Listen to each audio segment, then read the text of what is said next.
চিন্তা করা যায় পাকিস্তান সুপার লিগের মতো একটা বড় টুর্নামেন্টে আফগানিস্তানের একটি ক্রিকেটারও খেলছে না।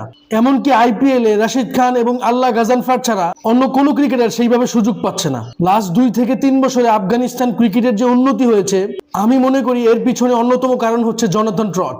এবং লাস্ট কয়েক বছরে আফগানিস্তানি ক্রিকেটাররা টি-20তে তো উন্নতি করেছেই, বরং ফ্রাঞ্চাইজি ক্রিকেটে তারা হয়ে উঠেছিলেন সময়ের সবচাইতে গুরুত্বপূর্ণ ক্রিকেটার। তবে এই মুহূর্তে পৃথিবীর দুটি শ্রেষ্ঠ লিগ আইপিএল এবং পিএসএল এ তাদের অংশগ্রহণ খুব কম দেখা যাচ্ছে।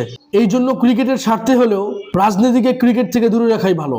অন্যদিকে গতবার লাহোর কালান্দার্স পিএসএল এর চ্যাম্পিয়ন হয়েছিল, যে দলের অন্যতম সদস্য ছিলেন রিশাদ হোসেন। 2026-এ পেশোয়ার জালমি চ্যাম্পিয়ন হয়েছে, এই দলেরও অন্যতম সদস্য নাহিদ রানা।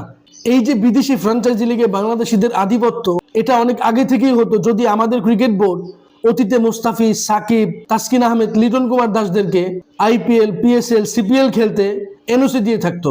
এই সমস্ত ক্রিকেটাররা যখন বড় বড় ফ্র্যাঞ্চাইজি থেকে সুযোগ পেয়েছিল, তখন তাদেরকে জিম্বাবু, আয়ারল্যান্ডের সাথে সিরিজ খেলানোর জন্য এনওসি দেওয়া হয়নি। নিঃসন্দেহে ফ্র্যাঞ্চাইজি ক্রিকেটে বাংলাদেশি ক্রিকেটারদের পিছিয়ে পড়ার কারণ এটাও হতে পারে। তবে এখন মনে হচ্ছে বাংলাদেশি ক্রিকেটাররা টি-20তে ভালো খেললেই যখনই তারা ফ্র্যাঞ্চাইজি ক্রিকেটে সুযোগ পাবে, এনওসি নিয়ে হয়তো সেই বাধার সম্মুখীন হতে হবে না। তবে পাকিস্তানিরা নাহিদ রানাকে বেশ ভালোভাবেই কাজে লাগিয়েছে এবং এইবারের পাকিস্তান সুপার লিগে পেশোয়ার জালমির অধিনায়ক বাবার আজম ইন্টারন্যাশনাল ক্রিকেটে বেশ বাজে সময় পার করছিলেন। তবে তিনি গোটা টুর্নামেন্ট জুড়ে অসাধারণ ব্যাটিং করেছেন এবং নিজের দলকে চ্যাম্পিয়ন করেই ছেড়েছেন। সব মিলিয়ে আসন্ন পাকিস্তান টেস্ট সিরিজে বাবার আজম এবং নাহিদ রানার কম্বিনেশনটাও দর্শকদের অনেক আনন্দ দিবে। এই নিয়ে আপনাদের কোনো মতামত থাকলে অবশ্যই আমার সাথে শেয়ার করবেন। ভিডিওটি ভালো লাগলে লাইক, কমেন্ট, শেয়ার, সাবস্ক্রাইব করবেন। ধন্যবাদ।